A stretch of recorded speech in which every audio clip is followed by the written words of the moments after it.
Hey, English 302 class. This week I wanted to talk about, in regard to Omnivore's Dilemma, I wanted to summarize a little bit and just go into what the book is offering at the very beginning. And what I found is just that, page 3 discusses our dilemma as omnivores. We have way too many options, and, that's due to us being able to, heat our food, and we have so many different ways that we prepare stuff that, we normally wouldn't be able to consume without, altering the state of, whatever vegetable, plant, meat, or, whatever, whatever it might be. So we have way too many options, and that's our problem, so to speak. And so, and then it also goes in to talk about how corn is extremely important to our society and also the rest of the world, and how it's used in just about any and everything that you could imagine, from,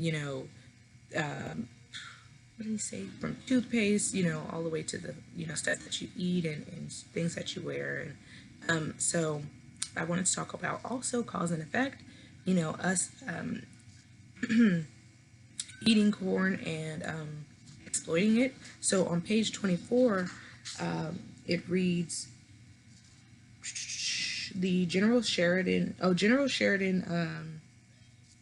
gave the order to exterminate the species, talking about Native Americans. It also says further down, but corn enjoyed certain botanical advantages that would allow it to thrive even as Native Americans with whom it had co-evolved were being eliminated. So because it was so useful and so resourceful, it stayed, and it was, and it's for lack of better words, you can find, you can see the word corn, read the word corn, eat corn anywhere you're at, much more, much more than you would see a full-blood Native American person, if I can say that. And so, like, it's, it's a total different, it's completely two different sides of the spectrum. And so that's because it is so, it was basically like undeniable, it's like, hey, you can do with or without me, but, nobody wants to do without corn because it's so well used and it's so useful. And so,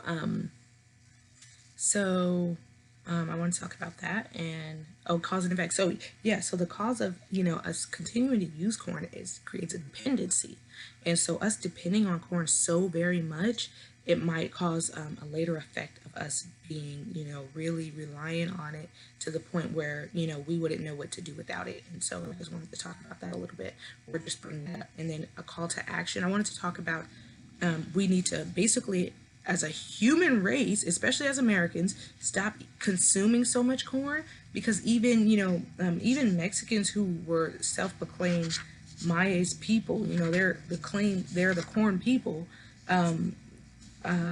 They don't eat as much as we do as Americans, and so on page 23 of Omnivore's Dilemma, the author just talks about how he says, compared to us, Mexicans today consume a far more varied carbon diet. The animals they eat still eat grass. That's awesome.